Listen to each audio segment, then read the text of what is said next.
Hey everyone, welcome back to another get ready with me video. আজ আমি সপ্তমীর জন্য রেডি হচ্ছি, আর এই যে আমার রিমি আমাকে রেডি হতে দেখলেই ওর পাগলামি স্টার্ট হয়ে যায়। যাই হোক, আমি আজকে জিন্স টপ পরবো। জিন্স আর টপ দুটোই সাভানা থেকে নেওয়া। টপটার দাম 790 আর জিন্সটার 1490। আর এই ইয়াররিংসটা আমাদের এখানে মেলা থেকে নেওয়া 150 টাকা দিয়ে। এই ড্রেসটার সাথে পেয়ার করে কিনেছিলাম। তারপর একটা ওয়াচ, ব্রেসলেট আর নেকলেস পরে নিলাম। বাট আমার হেয়ারটা ঠিক লাগছে না, তাই ভাবলাম কিছু স্টাইল করা যাক। এবার পরবো জুতো। এই জুতোটা ক্যাম্পাস থেকে কিনেছিলাম অফলাইনে। আর একটা ব্যাগ আর পারফিউম লাগিয়ে আমি লুকটা কমপ্লিট করলাম। ব্যাগটা নিয়েছিলাম মিশো থেকে। তারপর আমি বেরিয়ে পড়লাম, আর সুন্দর নতুন জুতোটা কালো করতে করতে আমি চলে গেলাম দমদম গিয়ে এদের সাথে দেখা করলাম। দিয়ে তারপর এখান থেকে কালীঘাট গেলাম। তারপর মেট্রো থেকে নেমে অটো ধরে আমরা চেতলা সাইডে কয়েকটা ঠাকুর দেখতে গেলাম। এরই মাঝে আমাকে কিনে দেওয়া হলো এগুলো।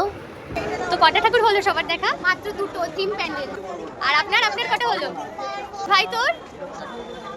আর এদিকে জীবনে তো প্রচুর বাঁশ খেয়েছি, তাই এখন মোটামুটি বাঁশের গণ্ডিটা পার করতে পারছি, শিখে গেছি। তো এভাবে আমরা সবাই পার হলাম।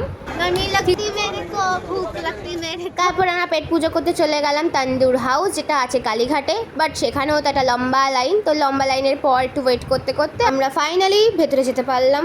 গিয়ে আমরা অর্ডার করেছিলাম চিকেন টিক্কা মশালা, বাটার নান আর একটা চিকেন ফ্রাইড রাইস। হোটেলে ওয়েটার থাকতো, আমাদের ওয়েটারের প্রয়োজন হয়নি, আমাদের মধ্যে একজন খুব মাস্টার ছিল। তো ফাইনালি আমরা খেয়ে দিয়ে বেরিয়ে পড়লাম আবার লাইন দিয়ে ঠাকুর দেখতে। আর এখানে আমরা প্রচণ্ড ফ্রাস্ট্রেটেড হয়ে গেছি, এটাই আমি বলছি ভিডিওতে। ভাগ্যি সেই ফ্যানটা ছিল, না হলে তো গরমে আলু সিদ্ধই হয়ে যাচ্ছিলাম। তারপর শেষে আইসক্রিম খেলাম সবাই মিলে। আর এদিকে দেখো, এই বাচ্চাটা খেলনা কিনছে, মানা যায়, এও বাচ্চা।